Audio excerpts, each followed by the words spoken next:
Actually, you even got India's population wrong, so. Good afternoon, everyone. It's a real privilege and an honor to be here today. The opportunity of, as a lifelong student, being on this side of a classroom, for me is the privilege.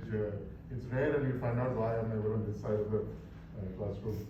Let me start with a very favorite quotation of mine by a great American philosopher. I'm sure you've all heard of him. The legendary boxer Mike Tyson, who said, everyone has a plan until I punch them in the face. And that, in a lot of ways, is probably going to be a theme for my talk today.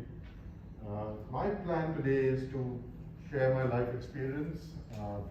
I've been fortunate to have very rich experiences, especially in the last 6 to 8 years or 5 to 8 years.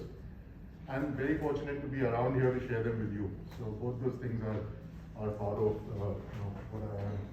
I believe today, and I thought it was going to be before lunch, but it's definitely after lunch, we'll do an exercise on my game plan for approaching future challenges.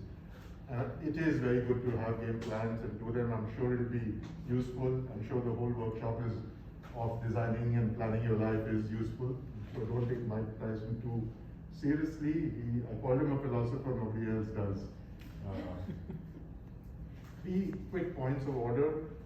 One, my story that I will share with you today is an honest and true memoir, but it's with the benefit of hindsight. So the emotions and feelings that I actually went through are obviously reflected, but were, I guess, different as I was going through the events of what I'll talk about. 2, I'm obviously keenly aware that each individual is different, and therefore your own attitudes, capabilities, perspectives to everything is different.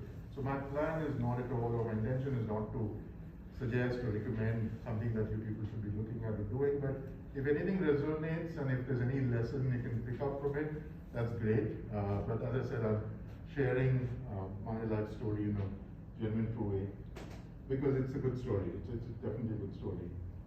And thirdly, a personal request, which is that please do stop me to either ask questions or comments or correct me or share your perspectives. It's not something that I would like, but I think it's essential for, I need it, and I think it's good for the afternoon session, so please do that.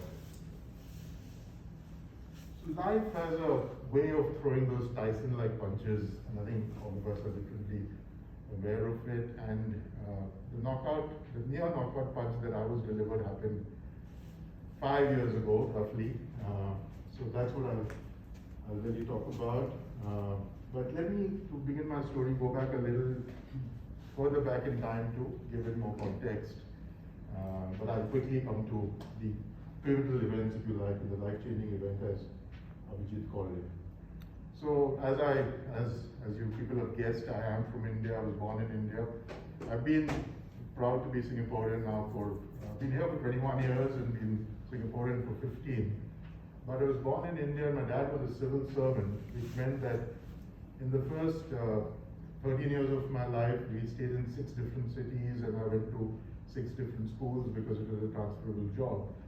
And somewhere, if I link it to, because I'm thinking everything about resilience and trying to be valuable and useful, there was adaptability built in because there were changing situations as a kid, as a 2-year-old, as a 7-year-old.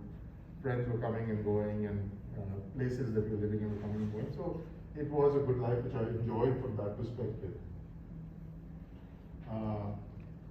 At the end of the schooling, I settled down in some ways in Mumbai. And that's where I did my engineering. I went to IIT out there. It's not home because of my peripatetic, childhood, and the fact that my dad, who was passed away 5 years ago, we don't have a family home. But Delhi and Mumbai are the 2 places I call that are near to my heart. My mom's in Delhi, and all my friends and so on are in Bombay. That's where I met my wife 40 years ago as well, and she's been my wife for 30 years. Yeah, so it goes back a long way. So I did my engineering in Bombay, then I went and did an MBA in my city of birth in Ahmedabad. which was just a coincidence. And then I got into my career and I got into banking. And I worked with HSBC and very privileged to work with HSBC for almost a quarter century. In 2000, 10 years into the bank, I was transferred to Singapore for a 3-year assignment. And 21 years later, we're still here, so it was a nice 3-year assignment which went on to remain what this became home for us. It became our second home initially, and then became this is our home, and we got 2 homes. We got India and Singapore as 2 homes as things have it. So my wife and I came here in 2000, and we had 3 daughters. And so for me, a large part of, again, the reserves of everything that I have is coming from the ladies in my life. Having 3 daughters is a blessing, and I think having women behind you by your side or whatever is an absolute blessing and a privilege. So I always count my blessings on that one. My job career was in markets in the dealing room, and I used to enjoy it. Just before that, going back to growing up, a big focus in our family and in a lot of Indian families was about education. So the whole thing is, education is a must and a necessity, and doing academic and scholarly is a big part of it. I was the youngest of 3 brothers, and we were all, naturally doing a lot of studies and so on. The second part of my growing up, which was very important for me personally and which I really enjoyed, was sports. So whether it be swimming in the school team, or basketball, or badminton, or tennis, or hockey, and of course cricket as an Indian, I played everything. I was kind of a jack of all trades. So in some of the teams, I would be the reserve in the school team and the college team, but I never made it to the main team. But if somebody didn't show up, I would get to play matches and so on. And for me, being in part of a bigger team and playing sports was a very important thing which I really cherished. And being just behind the best players meant that I had to do better than what I could do to keep up with them at all times. So that was a nice, I had to keep running fast at all times to just stay where I was. And I mentioned that sports bit especially is because I thought of my dealing room job as a fun daytime job where we were, as a team, managing risks and playing with reasonably big money and trading and sales and the usual kind. But I enjoyed my job for most parts of the thing. It was volatile, and dealing with ups and downs in a financial world was something which was great. And in hindsight, so the job paid me well. 1, to do what I was doing, and 2, to teach me life skills of managing investments and financial thing, which has obviously held me in good stead. And those of you who are not in the financial world have to do it in an alternate way. But I was actually paid to learn how to invest and deal with markets. So I'm not good at it, but at least I know how to do it. I know how to not do stupid things, if you like. So fast forwarding quickly to 2014, which is 14 years into Singapore, and I was doing well in my career. So our eldest daughter had gone to the US in 2010 for her undergrad, and we have twins who in 2015 were going to go for their undergrad. I was acutely aware that the family is obviously very close to the children, that they're leaving. So I approached HSBC, and I was a very good employer and good relationship with them, and asked for time off for a extended period of time. So 2014 May, I went into a sabbatical, and I think I knew and the family knew that I didn't really want to come back, and I therefore made a transition into my role with somebody else coming in and all the rest of it.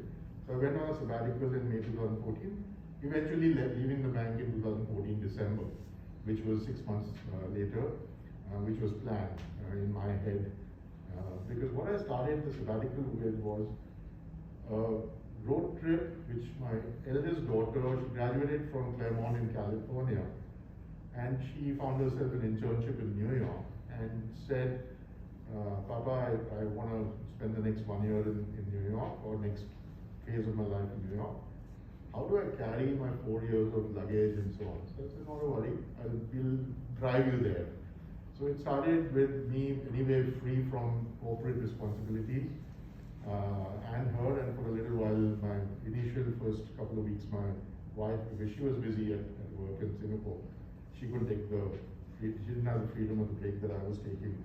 So we did a road trip, 3,500 miles from LA to New York. And the way it was, the itinerary was planned was, reached out to my old school friends by email, there was no WhatsApp in those days, I think. And essentially said, I'm on this road trip, and whoever put their hand up and said, come and visit me. So we went. So we started with California, went to Arizona, Phoenix, the southern ridge of the Grand Canyon, Albuquerque because there's somebody there, Dallas, Houston because a tennis mate of mine from childhood was there, and so on. And over 8 weeks, we found our way across to New York. Never drove more than 4 hours any day, and it was a trip which was one, bonding with the daughter, meeting old friends, reunions, and also for me it was important to appreciate and understand the US. Actually understand the US and appreciate it because I knew I was going to lose 3 daughters to the US. At least I thought I would, because once the kids go there, they're not coming back probably. So it was a very successful trip, did that, and then again swiftly moving forward. The next 2 years of my life was traveling, playing sport, meeting old friends, reunions, and did that for 2 years, which included things like World Cup cricket in Australia, so fly down and watch that, something else in Rio, so you can do that, and so on.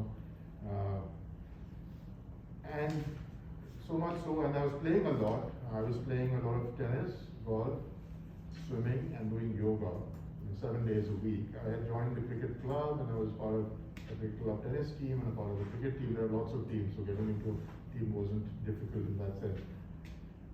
But I was having my time in my life just playing sport and kind of doing nothing. Thankfully also that I had financial security, so I didn't have to worry about the next thing in life, which I wanted to do but wasn't in a rush to do. I didn't know what I wanted to do. So that was my rosy life till May 2016, when I took one of the cricket club teams up to Hong Kong to play a weekend social match with Hong Kong Cricket Club and Kowloon Cricket Club. Weekend went very well, we won our matches, this, that, and so on. I felt tired through the weekend, and I attributed it to the fact that we'd gone from early May, it was hot and humid in Singapore, so I expected a hot and humid climate in Hong Kong, not realizing that playing in the peak in the cloudlands, it was 20 degrees, it was a little drizzly, so it was cold. I felt extremely cold and attributed it to the temperature. Anyway, that week, the flight back was, as a team, I was completely knocked out, I had no energy, and again it was strange because I've been playing a lot and my fitness was, as tested, was peak fitness. By the end of the week, I was facing, after a few tests and so on, being told that I had stage 4 lymphoma, which had come from, I don't know where, and it was a bit of a shocker because didn't expect it in the least. So the Mike Tyson punch that we talk about, a punch well delivered, where we're completely stunned on, what the hell is this and where is it coming from? So again, looking back, I think Gauri and I, my wife and I, we sat down, digested the news, and because I think I'd had 2 years of really living life king size and having an absolute blast in, as I said, sports, travel, and family, and friends and so on. I think that gave me a reserve of strength, which I would recommend building up for anybody and everybody for that punch that could be around the corner, without getting too defensive about it or without expecting it or anticipating it. But that, I think, really helped in that week when we were bracing ourselves for the treatment that would be coming on, or everything else. The other things which were obviously very important and very I'm very grateful for that, was the medical help in Singapore, the quality of medical stuff that was there, the positivity of the doctors who we met, and at that point of time, the fact that insurance was going to cover everything and I was adequately insured, so that wasn't again, financially there was no worry.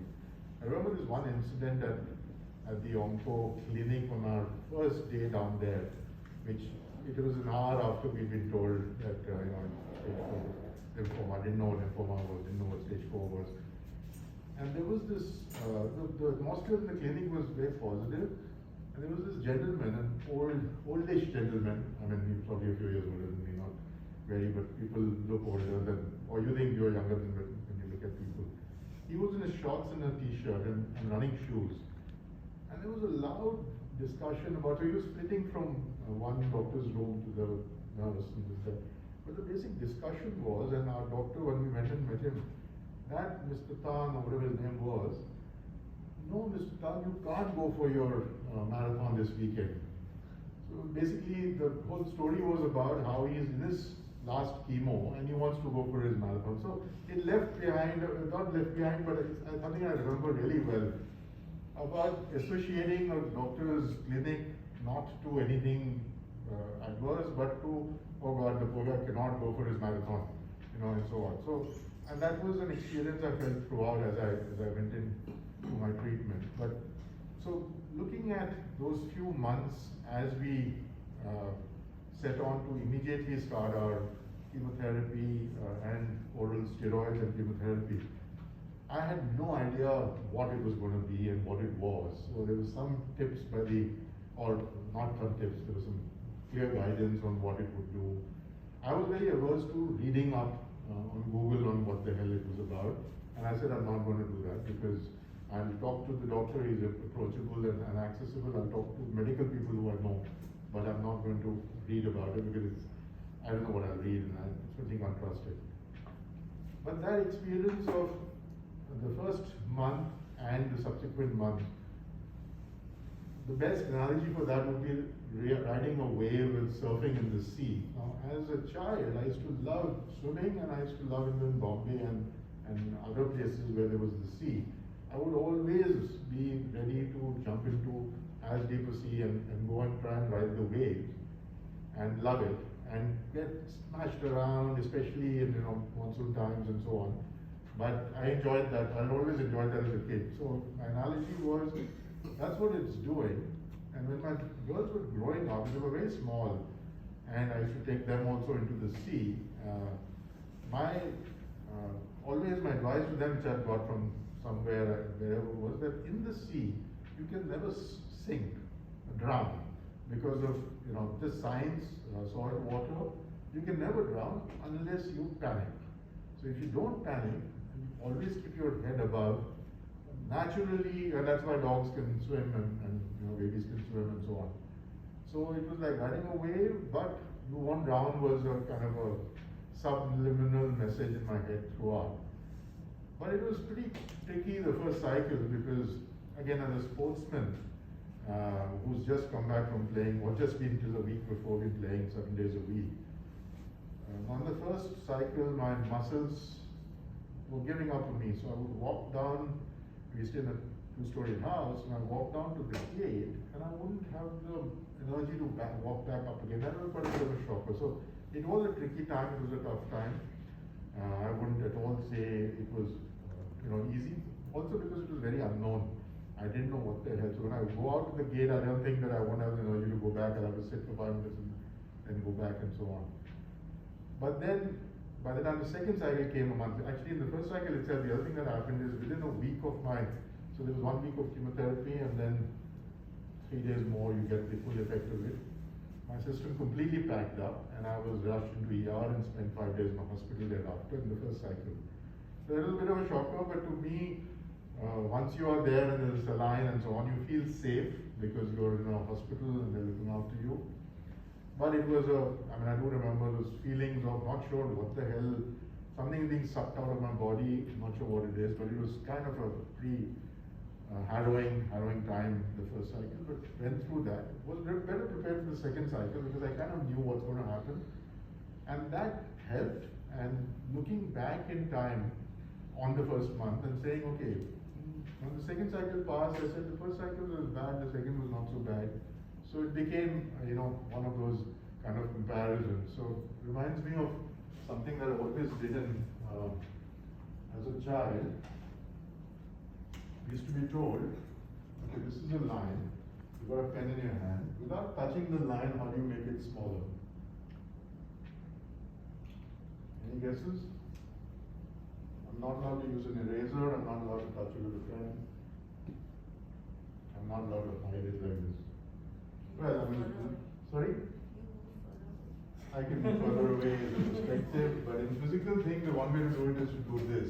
The line will become smaller, right? It's because there's a longer line above it. So it was all about relative things, and yeah, things are bad, but hang on, things were worse. And so that became a very important part of defining everything as we went from cycle 2 to 3 to 4. There's supposed to be 6 cycles planned. And by the 5th cycle, things had stabilized. When I got the hang of the worst time in the cycle, you've got to eat meat and protein and get yourself back. It's like fattening the lamb for the slaughter. Then the next cycle comes and you again everything system goes, but you got used to it. So one was we started planning about Diwali, we'll go back to India. This was September, early September. So things are looking good, and we'll be because the doctor had told us the good news. The bad news is you've got lymphoma. The good news is that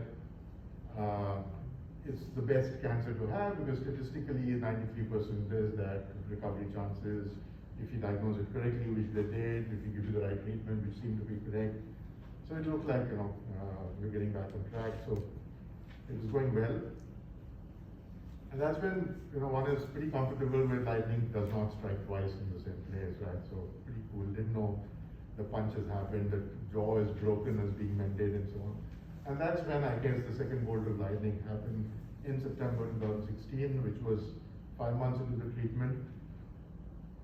Came out of the blue, but I was struck with a paralytic stroke, which don't know much about that evening, that night. At home, I just passed out. And as we were driving in, my wife said, "You got a good line for your talk."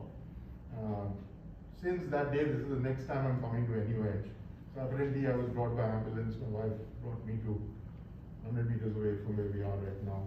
I have no memory of it because that whole month for me is, I don't have memory of that. I was gone. They have some 12-hour surgery on the brain. I've got staples here to show that and so on. And then I was lying in bed but lost to the world. I mean, I was paralyzed, I can speak, the systems are gone. So that whole month of September was about that. I didn't face any trauma, which is a good thing. So my brain was a vegetable. My wife and the family faced all of it because, here was this vegetable lying there without much. And I purposely didn't get the photographs because they should not be shared and shown to people, but it was like a concentration camp survivor in Auschwitz or wherever. So that was a period where I'm also fortunate that because I had no senses and so on, I didn't have time to, or the senses of the brain to deliberate on where I was, why, what the hell, none of that. But I couldn't speak. I was observing people, and I was speechless. I couldn't move my right hand side. I was paralyzed, and so it must have been pretty tricky. But I don't really remember much of it for the reason that it's a lost month in my life in that sense. There is I won't make the digression, but there's a small afterlife experience that I've gone through in that which I've written about. But it's, like I said, it's a digression, and therefore it's not kind of relevant to the issue. Speaking for the timing, yeah. So that was a big hit, and so when I came about in October, November, it was the whole thing was about let's get you off the bed, standing, and I would be a wheelchair would take me from the hospital room, my room, to the rehab gym or whatever it's called, and it was in the other section. So it'd be a long, travel around corridors and lifts up and down and so on at Mount Elizabeth. And the physio, and this is in hindsight, but again I realized what he was doing, a great guy who I owe a lot to. So he would take me to the edge of the rehab gym, and he would say, okay, wheelchair is not allowed inside, so you'll have to walk in. And that thing was like to me, it looked like a 10-mile walk, but it was probably 20 meters or 10 meters or whatever.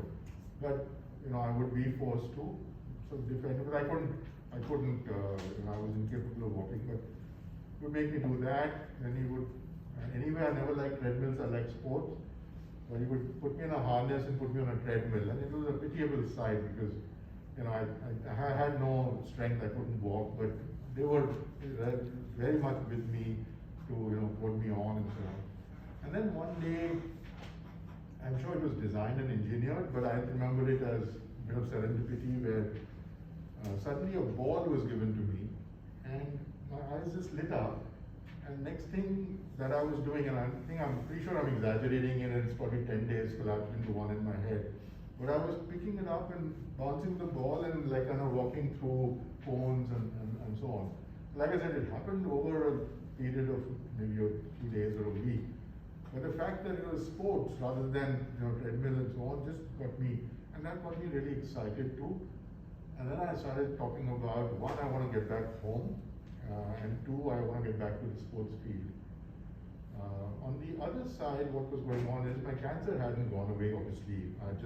It had taken a back seat because the stroke had overtaken everything. But our oncologist basically said, look, we didn't complete your cycles. There was one cycle left. And therefore, we'll need to complete it. And let's talk about what that implies and means. So at my peak fitness, one dose of chemotherapy was destroying me. Here I was with nothing in my body, so it was very scary.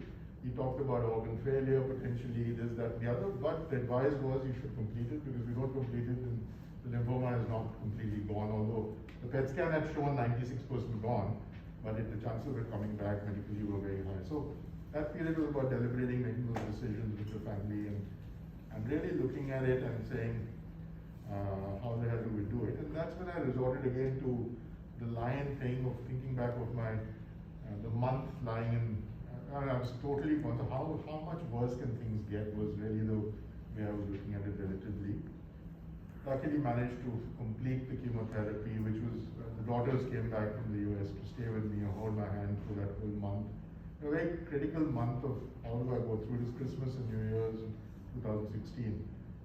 Got over by the end of Jan, PET scan shows that lymphoma has been cleared, so I'm in remission. By then I'm walking with a walker.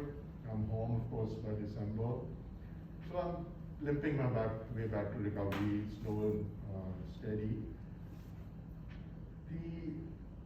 So sports was a big driver, if you like, in trying to get back to normalcy, or not normalcy, but whatever it would be.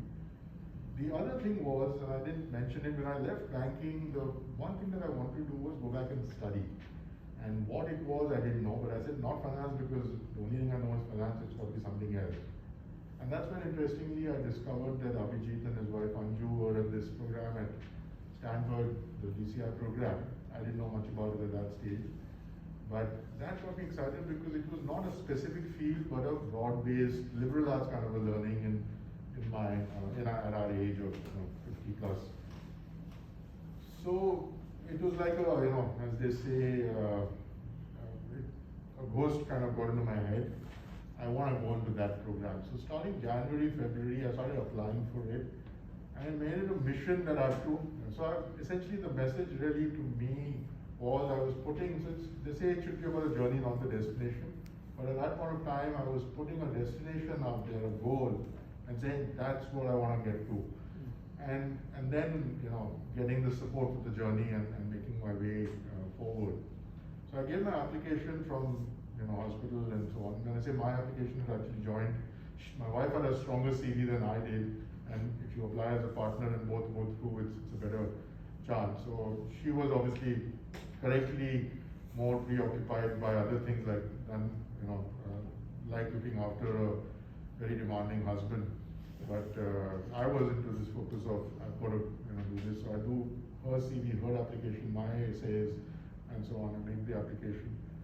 And when the interviews happened, again, I was taking out of the hospital bed, phone call, and I requested of it not to be a video, thinking I won't share. I had obviously been transparent about where I was, but interestingly, the person who interviewed me, who was the dean of the program, was an oncologist, immunologist. So as the conversation started, I said, hang on, this is something, he is my doctor effectively. So the conversation went, and he told me stories about how he had experienced people who had applied for this program in a similar state, but had to do it later because they were not ready for it as much as they think. So it was a very lovely, illuminating conversation. He knew exactly where I was coming from, but that's what we were discussing at that stage, I remember. I had applied for 2018, this was early 2017. So again, the whole thing was that, get through it, get beyond it, and middle of 2017, 1st of July actually, two things happened, 2nd of July, 1st of July. One, I get a letter from Stanford saying, congratulations, or not congratulations. Sorry, we cannot admit you for 2018, but in case you want, we'll admit you for 2019. So I said to myself, smart institution. Basically, they're saying if you're around, we'll keep a seat for you. If you're not around, we don't reserve it for you. Because Phil is too smart a guy to actually waste a seat on me. Anyway, so that happened on 1st or 2nd of July. On 3rd of July, my PET scan happened, which was a 6-monthly PET scan. And it showed that the cancer had come back, the lymphoma had come back. So I had been in remission for 6 months, but it had come back. So it was again a shock. I guess we were waiting for that tick mark to come in. So it was a shock, but it was an anticipated shock. In fact, we used to dread the scan in those days. What will be the result, kind of stuff. So again, the medical teams came in and talked about certain clinical trial drugs and there was a robotic surgery done on me to take out the lymph nodes and then basically do a biopsy to see whether they were the same ones as last time or they were different and so on. So I started kind of, again, my memories of that time and the stories that I used to tell even then is that I am on the cutting edge of technology. There's robotic surgery being done, there's stem cell transplant, which happened a few months later. I'm a part of a clinical trial drug, so I had things to boast about is the way I look back at those times. Again, difficult times, but it was a process and I was part of a very good medical process and system. I'm fortunate to be in that, so went along on that. I went through a phase for 6 months, actually 6 months before that and during that phase, that my immunity would drop. So I was living in a bubble in 2000 and most of 2016 and 17 and bits of 18. Interestingly and ironically, the whole world has been living that bubble for the last 18 months. But I used to have these, what do we call them, and the masks. At the entrance, people would not be allowed to enter our house until they've completely whatever the word is in that sense. So I lived through that bubble, and luckily the viruses of iPads were not, I was not prone to those. I was allowed computer access and I could talk to people and other thing, and selected visitors would be allowed in to meet me. And then I went through 3 months of the stem cell transplant which happened on me, where I was in a bubble for 12 weeks in a hospital with no visitors except my wife allowed, because again my immunity was down to very low and my platelet count and everything. I was on life support systems for 2-3 months as they did this what I call control alt delete on my body. I was literally taken down to thing. They cleaned the thing, flushed me with some very, very high dosage chemotherapy, and then got me back again, flushed all the stuff out, and moving quickly forward, January 2018, I was back in remission after a 3-4 month thing, recovering from weakness because I had been a pretty tough period. And come middle of 2018, I was back to perfectly, not perfectly fine, but the remnant of that time is a limp that I carry, which I'm happy with. It's almost like a medal of honor and so on. Because I'm back on the tennis court, I'm back on the golf course, and I do all that. It took a prolonged amount of physiotherapy and yoga and all the rest of it. But I went to Stanford in July of 2019, so I filled up, me and the wife, we went back. And to me that year is magical because I would have anyway enjoyed it, but I wasn't supposed to be around, so breathing in that stuff every day and going to class and spending time with the undergrads and doing the courses that I did and so on has been a truly magical thing. And that's when I became a lifelong learner, if you like. So it's been quite an interesting journey for me, and it has taught me, and I thought I'd try and put down some lessons which I haven't, but I didn't allow anybody to interrupt me throughout, so why don't I pause for a minute and ask if anybody has any questions or comments before I think about what I say next. And how are we doing on time? Yeah, okay. Yeah. Anything at all right now? By the way, firstly, thank you for sharing all these very personal moments. I think definitely very encouraging. With your hindsight now, what was the one thing that sort of like kept your hopes alive throughout all these moments of tribulation?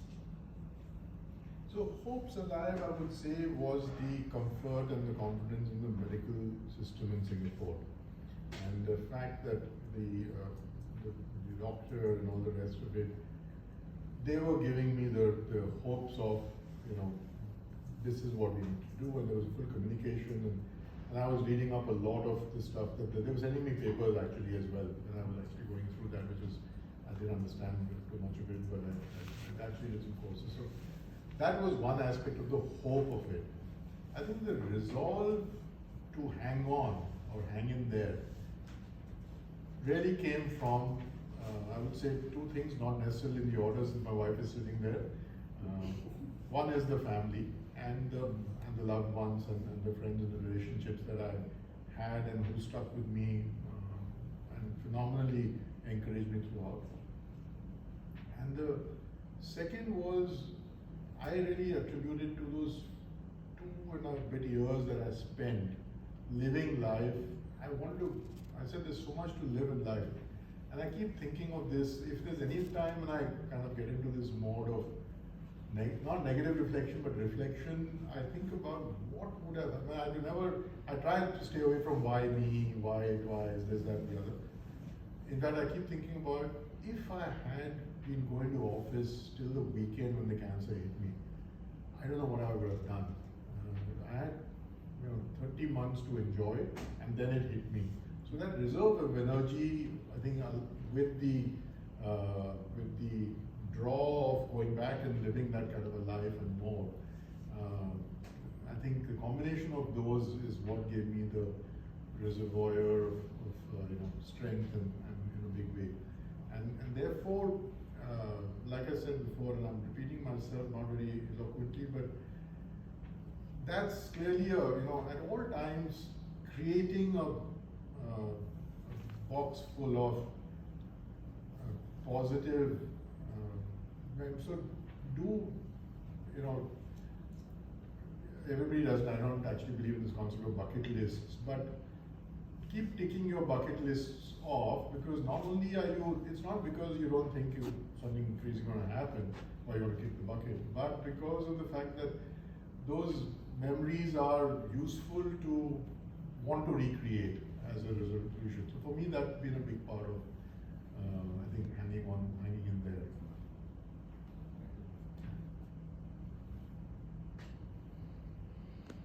I remember, so my school friends and college friends and relatives in my childhood and so on, who I'd been out of touch with, were getting back in touch with me, and one of the things that they all, again, this is me connecting dots a little in hindsight, but somewhere very early I realized that they're all saying to me that you were always a fighter.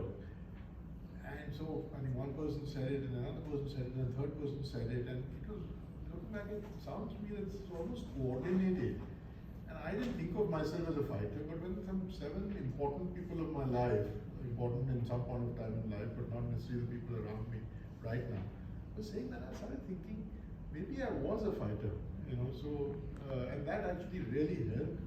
I'm not sure what the lesson is, but I think, taking that energy from people when people are looking to help is definitely helped, because I do remember that distinctly, and I actually started thinking about the quote that I have. So another quote that is always, it's not something I've recently looked at, Mike Tyson again, it says, you don't lose till you give up. and that's a boxer's perspective of victory and loss. And in my childhood, for 7-8 years, my elder brother and I shared a room, and on the wall we had this big. He had actually pencil sketched it. Muhammad Ali, the greatest, with those sinews, muscles, and so on. There was a poster, and I was thinking back of that and said maybe the fighter bit kind of by osmosis came into me from the poster when I was an 8-year-old and 10-year-old. So those kind of things, because you reflect and you're not sure. So you need the positivity from other people, but you then have to, I guess, be able to, I don't know, channelize it. And I'm saying all these things which, it happened. I managed to get that to flow positively to me to say, hang in there, medicine, because there were those times during that stem cell, for example, it was crazy. And I was, I don't remember the count exactly, but essentially so they gave me an Excel spreadsheet saying this will happen to you day 1, day 2, day 3 till day 16. And essentially the procedure was taking my WBC down to, it should be around, I think normal is 5.5 to 8 or 10. That went down to 0.2. The RBC count went down to something like that, single digit, when it should be hemoglobin. So I didn't have energy to breathe because hemoglobin was going down. Platelet was down, so they removed all sharp outlets from my room, because if I cut myself, I didn't have thrombosis capability. And that was there for a week, and I was wearing diapers because I didn't have body functions and all the rest of it. So it was the lowest point of all. And I remember this conversation with this childhood friend of mine who's a very dear friend. He's based in London. And at that time, something had happened where Messi had scored a hat-trick in Argentina or Copa America or something at that time. I don't exactly remember what event. So he said, you read about that? I said, no, mate, I'm not reading anything. He says, okay, just next year in Moscow, I will take you to watch Messi in the World Cup. This was 2017, September, October, November, I guess March, April 2018. So, the whole thing was hang in there because he's going to take me to watch Messi live at Moscow. So that was one thing. And then similar time was Roger Federer winning the ATP Shanghai, and this old school friend of mine, I'm talking to him on FaceTime. And he knows since childhood tennis is a great passion, and then we're talking about that. He says, you can see, and the game was going on. He says, you see Federer's box and Mirka sitting there and so on. You see the lady behind, right behind the box.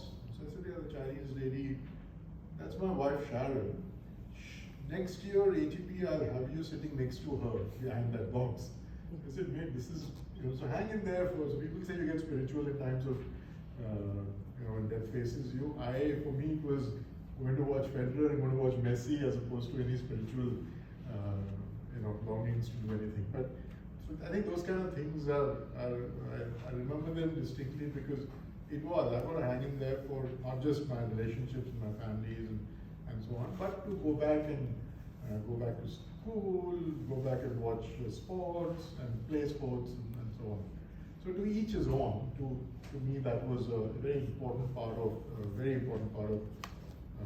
and I think that sports connection to life is I genuinely feel teamwork, other principle ethics, so much learning that I've always been a big one for sports, but this experience has got me into bigger.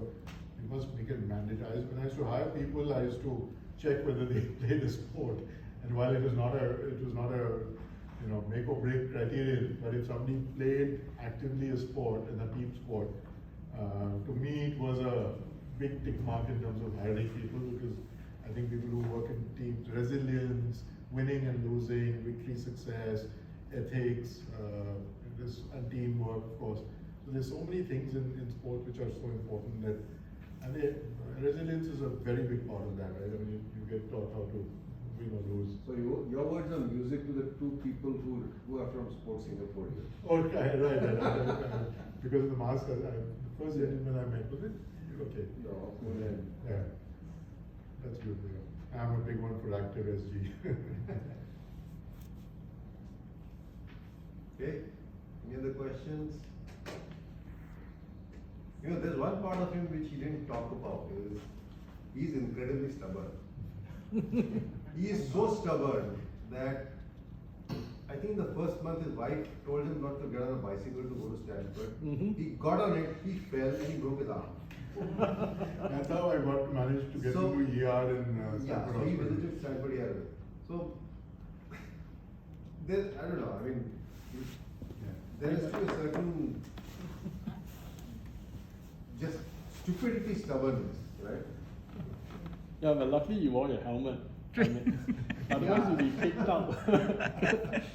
Because we're all in the DCI program, so our dean would say, we'll kick you out if you don't wear a helmet when you're That's right. cycling. Other than that, there's no other reason to kick you out of the program. So although he broke his arm, he was I wearing his put helmet. my helmet was on. Yeah, cycling, it was actually that stubbornness and stupidity because my right leg couldn't take the weight, and when I was going off balance, I should have known that I have a weak right side. I went for it and fell. The reason was that with a cycle, I could cut down 20 minutes to go to the swimming pool because of the bridge I could go on and so on. So I said, who the hell is going to walk 45 minutes when I can cycle there in 20 minutes? Makes complete sense, yeah. It's the first and last time in the last several years I've been on the cycle. Yeah.